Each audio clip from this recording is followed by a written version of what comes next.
Alright, back in 1993, there was a lot going on with a company called Galoob, who made lots of different kinds of toy-type apparatuses.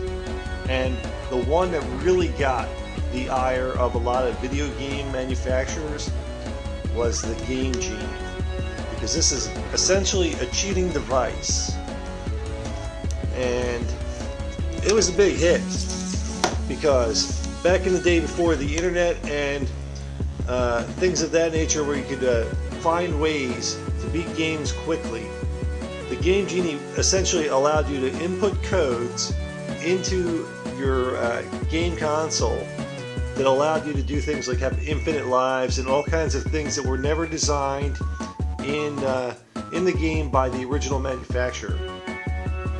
And what I have here is the Game Genie for the Sega Game Gear.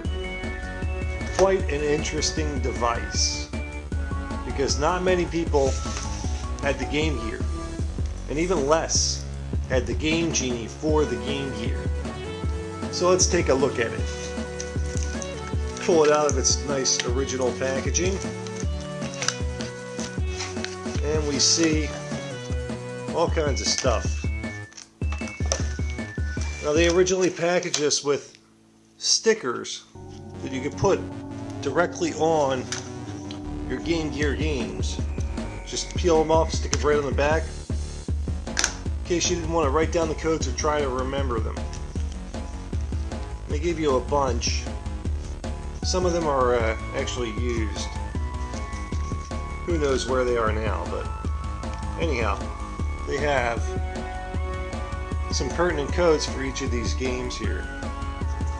Very cool stuff. Plus they gave you, looks like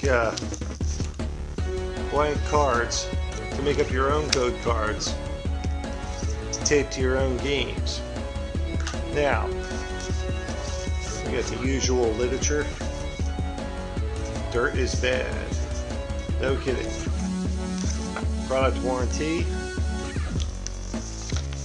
And the actual manual. Fascinating.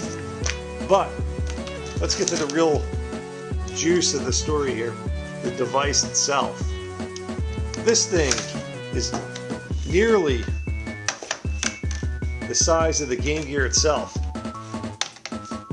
It's a pretty big cheat device.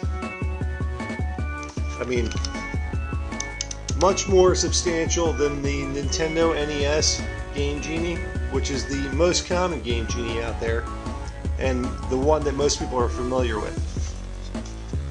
This thing has several LED lights and buttons. It even has a compartment built right into it for the Game Genie mini code book, which has all kinds of already discovered codes for many popular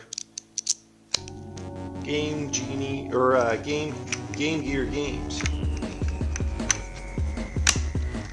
Stores in a handy built-in compartment. Now, like most Sega devices, this thing is big, unruly, and obtrusive. It plugs right into the cartridge slot of the Game Gear, like that, making it effectively a 25-pound portable unit. Very heavy, very unwieldy, but necessary if you want to add custom codes to games like Columns or whatever you're playing. So the device works like this. You plug your Game Gear games directly into the Game Genie, which is plugged directly into your Game Gear, and turn it on. Well, hopefully turn it on. Sometimes you get a bad connection between all these devices. Try this again. There we go. Now to you're looking at just the regular menu for columns. To get to the actual Game Genie menu, you hit this big green button. Look at that.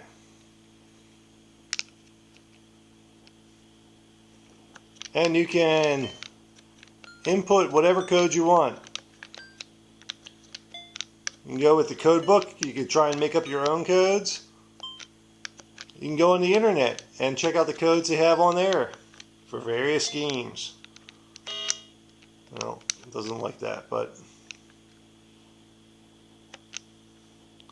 anyhow, you get the idea. So if you're looking for a way to make your Game Gear weigh about twice its actual weight and be almost twice as bulky, pick up a Game Genie for the Game Gear. Quite an interesting device.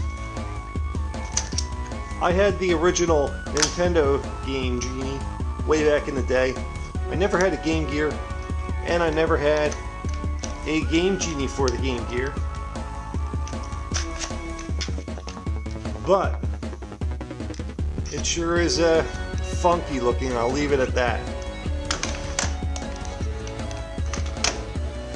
Well, if you'd like to pick up your very own Game Genie for the Game Gear in its original box with all its accoutrements, or at least most of its accoutrements, you can pick it up at the Classic Games Revisited web store. Link down there in the description box. I'm Dommy from Classic Games Revisited. Until next time.